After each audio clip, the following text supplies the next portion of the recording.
नमस्कार, मेरा नाम आलोक है। आप लाइव देख रहे हैं। बिहार में इस बार पहली दफ़ा ऐसा होने जा रहा है कि मेयर और डिप्टी मेयर का चुनाव सीधा जनता के वोट से होगा और राज्य सरकार ने जो फैसला लिया है उससे मेयर और डिप्टी मेयर के जितने दावेदार हैं उनकी दुविधाएं बढ़ जाएंगी, उनकी परेशानियां बढ़ चुकी हैं, सरदर्द बढ़ने लगा है क्योंकि चुनाव भी नज़दीक है। जल्द ही चुनाव भी कराया जाना है।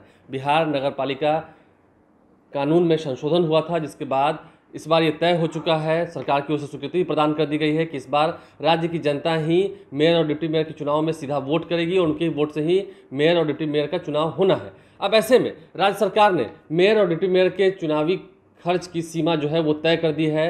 ये फार्मूला तैयार हो चुका है और इस फार्मूले के तहत अगर हम देखें विस्तार से तो जो शहरी विधानसभा क्षेत्र के प्रत्याशी होते हैं, जो विधानसभा का चुनाव लड़ते हैं, विधायक बनते हैं, जितना उन्हें अधिकार दिया गया है चुनाव में खर्च करने का, उससे 25% कम ही खर्च कर पाएंगे जो मेयर और डिप्टी मेयर के प्रत्याशी होंगे। देखिए, अगर हम राजधानी पटना की बात करें तो पटना नगर निगम में कुल 75 वार्ड हैं। अगर हम पटना के मेयर चुनाव की बात करें और डिप्टी मेयर के चुनाव की बात करें तो 12 लाख से अधिक है वोटरों की संख्या और 12 लाख से अधिक वोटर मिलकर ही ये तय करेंगे कि पटना का अगला मेयर और डिप्टी मेयर कौन होना है। लेकिन चुनावी खर्च की जो सीमा है उसमें काफ़ी कटौती की गई है। 25% कम रहेगा चुनावी खर्च।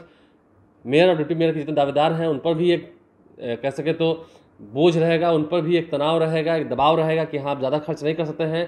क्योंकि अगर हम पटना की बात करें तो 4 शहरी विधानसभा क्षेत्रों की तुलना में सिर्फ एक मेयर का चुनाव होना है। देखिए, 4 विधानसभा क्षेत्र हैं। दीघा विधानसभा क्षेत्र है, बांकीपुर विधानसभा क्षेत्र है, कुम्हरार विधानसभा क्षेत्र है और पटना साहिब विधानसभा क्षेत्र है। इन चारों विधानसभा क्षेत्रों के अगर वोटर को हम मिला दें तो एक मेयर का चुनाव होना है, एक डिप्टी मेयर को चुना जाना है। और ऐसे में इस बार जो कह सके खर्च करने की सीमा है उसे 25% कम रखा गया है। अगर हम विधानसभा के जो प्रत्याशी होते हैं, जो शहरी विधानसभा के प्रत्याशी होते हैं, उनकी अगर हम बात करें, किसी विधानसभा क्षेत्र के प्रत्याशी होते हैं तो एक प्रत्याशी 40 लाख रुपए खर्च कर सकते हैं चुनाव में, विधानसभा चुनाव में। वहीं मेयर और डिप्टी मेयर महज 30 लाख रुपए ही खर्च कर पाएंगे। जो फॉर्मूला तय किया गया है उसके अनुसार महज 30 लाख रुपए खर्च कर पाएंगे। आप समझ सकते हैं, 12 लाख से अधिक की संख्या में मतदाता हैं और खर्च करने की सीमा कर दी गई है सिर्फ 30 लाख रुपए। राज्य सरकार ने जो फैसला लिया है उसके बाद दुविधाएं बढ़ गई हैं। जितने मेयर और डिप्टी मेयर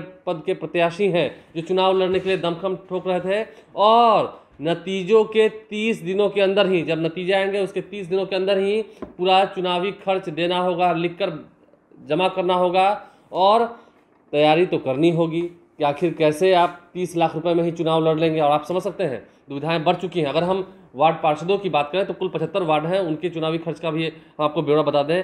जो पार्षदों के खर्च की आधार सीमा को रखी गई है वो वोटरों के हिसाब से। अगर किसी वार्ड में 4000 से लेकर 10,000 तक वोटर हैं, वोटरों की संख्या अगर 4000 से 10,000 तक है तो वो वार्ड पार्षद प्रत्याशी जो है वो महज 60,000 रुपये खर्च कर पाएंगे। उन्हें भी खर्च का ब्यौरा देना होगा, नतीजों के 30 दिन के अंदर ही खर्च का ब्यौरा देना होगा, नहीं तो फिर कार्रवाई होगी। और अगर 10,000 से 20,000 तक है वोटरों की संख्या किसी वार्ड में तो वहाँ के पार्षद प्रत्याशी जो हैं वो 80,000 रुपये खर्च कर पाएंगे। तो आप समझ सकते हैं जनमत के हिसाब से अगर हम देखें तो विधायक से मेयर की ताकत जो है वो 3 गुना अधिक है, क्योंकि 3-3, 4-4 विधानसभा क्षेत्रों को मिलाकर सिर्फ एक मेयर चुना जाना है। जो 3-4 विधानसभा क्षेत्रों के वोटर हैं वो सभी मिलकर एक मेयर और डिप्टी मेयर को चुनेंगे, लेकिन खर्च सीमा को 25% तक घटा दिया गया है। वार्ड पार्षदों के भी खर्च सीमा की जानकारी दे दी गई है और अब रणभेरी कभी भी बच सकती है, चुनावी बिगुल बच सकता है। पूरे बिहार में मेयर और डिप्टी मेयर का चुनाव होना है।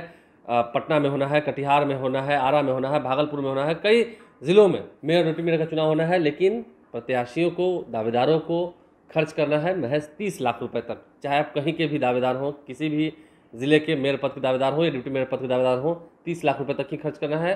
और आप समझ रहे होंगे राज्य सरकार के इस फॉर्मूले से दावेदारों की परेशानियां अब बढ़ गई हैं।